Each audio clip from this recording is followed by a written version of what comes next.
స్తోత్రాలయ్యా నా దైవము నీవయ్యా. శుభోదయం. క్రీస్తు యేసునందు ప్రియమైన దేవుని బిడ్డలారా, సజీవుడు పునరుద్ధాండైన యేసు క్రీస్తు యొక్క శుభప్రదమైన నిరీక్షణ నామంలో మీ అందరికీ ఉదయకాల శుభాలు తెలియజేస్తున్నాను. మన TLC అనుదిన ఆహారంలో దేవుని యొక్క వాక్యాన్ని మనం చదువుకున్నాం. 30వ సంకీర్తన 12వ వచనాన్ని మనం జ్ఞాపకం చేసుకున్నాం. నీవు నా గోనెపట్ట విడిపించి సంతోష వస్త్రము నన్ను ధరింపజేసి ఉన్నావు. యెహోవా నా దేవా, నిత్యము నేను నిన్ను స్తుతించెదను. దేవుని బిడ్డలారా, ఈ ఉదయకాల సమయంలో శ్రేష్టమైనటువంటి 2 తలంపులు దేవుడు మన జ్ఞాపకం చేస్తూ మనతో మాట్లాడుతూ ఉన్నారు. 2 తలంపులు ఏంటంటే, మొదటి తలంపు ఏంటంటే, నీవు నా గోనెపట్ట విడిపించి సంతోష వస్త్రము నన్ను ధరింపజేసి ఉన్నావు అంటున్నాడు.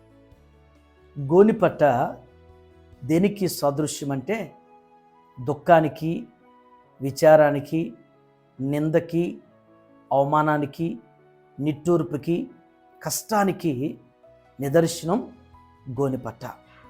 అయితే దేవుడు జ్ఞాపకం చేస్తున్న మాట ఏంటంటే, ఈ గోనెపట్ట నీ మీద నుంచి విడిపించడానికి ఇష్టపడుతున్నాడు. దేవుని బిడ్డలారా, ఉదయకాల సమయంలో మన జీవితాన్ని బట్టి, కుటుంబాన్ని బట్టి, ఆర్థిక స్థితిగతులను బట్టి ఇలాంటి పరిస్థితుల్లో, ఇలాంటి వేదన, బాధ, కష్టం, నిందలు, దుఃఖాలు ఇలాంటి వాటిలో ఉంటే దేవుడు వాటి నుంచి విడిపిస్తాను అంటున్నాడు. విడిపించి మన మీద సంతోష వస్త్రాన్ని ఆయన ధరింపజేయటానికి ఇష్టపడుతున్నాడు. మనుష్యులు ఒకవేళ మనకున్నటువంటి ఇబ్బందుల్లో మనకేమైనా సహాయం చేసినా, ఏమైనా మనల్ని ఆదుకున్నా కానీ, ఒకవేళ మనకి చేసిన దాన్ని బట్టి వారు నిత్యం కూడా జ్ఞాపకం చేస్తూ, నేను నీకు చేశానని చెప్పేసి అనేక పర్యాలు మనల్ని వారు గుర్తు చేస్తూ బాధించవచ్చు. కానీ దేవుడు చేశాడంటే మరలా మనల్ని అడగడు. ఆయన మాత్రమే మనం విడిపించేవాడు. ఆయన మాత్రమే మన దుఃఖం నుంచి మనల్ని విడిపించి సంతోష వస్త్రాన్ని మనకు ధరింపజేసేటువంటి దేవుడు. ఈ ఉదయం నీ స్థితులు ఒకవేళ దుఃఖంలో ఉంటే, నీ కుటుంబ పరిస్థితులు వేదనకరమైనవి ఉంటే, దేవుడు ఖచ్చితంగా ఆయన సంతోషకరమైనటువంటి కార్యాల ద్వారా నీ జీవితంలో దేవుడు బలపరచబోతున్నాడు. 2వ తలంపు ఏంటంటే, యెహోవా నా దేవా, నిత్యము నేను నిన్ను స్తుతించెదను. విడిపించబడి ఆనంద స్తుతి వస్త్రం పొందినటువంటి మన జీవితంలో మనం ఎప్పుడు కూడా దేవుణ్ణి స్తుతించాలి అంటున్నాడు. ఎందుకంటే దేవుడు మనల్ని విడిపించాడు. దేవుడు మన బంధకాల నుంచి విడిపించాడు. దేవుడు మనకున్నటువంటి ఆ గోనెపట్ట అనేటువంటి విచారకరమైనటువంటి వస్త్రం నుంచి మనల్ని విడిపించి లేవనెత్తాడు. కాబట్టే మనం జీవించిన కాలమంతా కూడా ప్రతిదినం, ప్రతి సమయంలో కూడా దేవుణ్ణి స్తుతిస్తూ ఉండాలి, దేవుణ్ణి మహింపరుస్తూ ఉండాలి.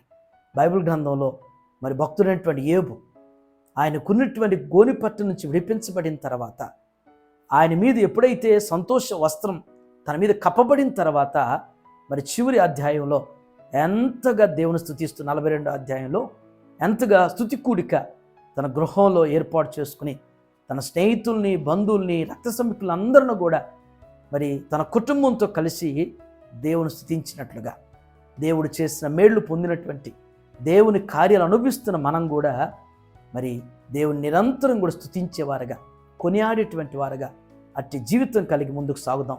ఆయన కృపలో దేవుడు మనందరిని కూడా బలపరచునుగాక. ప్రార్థన చేసుకుందాం.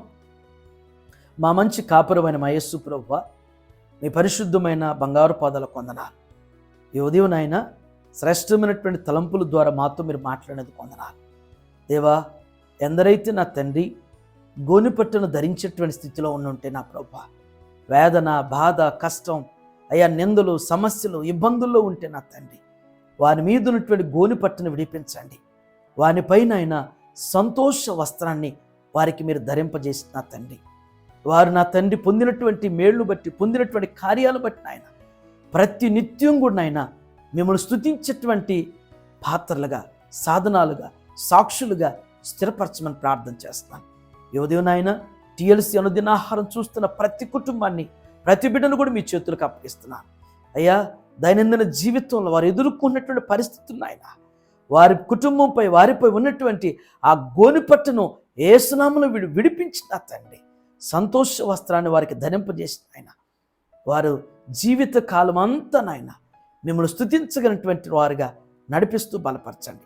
ఇదినో నాయన మీ బిడ్డలు చేయనటువంటి వారి పనుల్లో, ప్రయాణాల్లో, బాధ్యతల్లో మీరు తోడుగా ఉండి మీ నిత్య సమాధాన సంతోష సమృద్ధిని మీ బిడ్డలకు దయచేసి నడిపించమని యేసునామములో ఈ ప్రార్థన మీకు సమర్పిస్తున్నాను తండ్రి. Amen. God bless you all.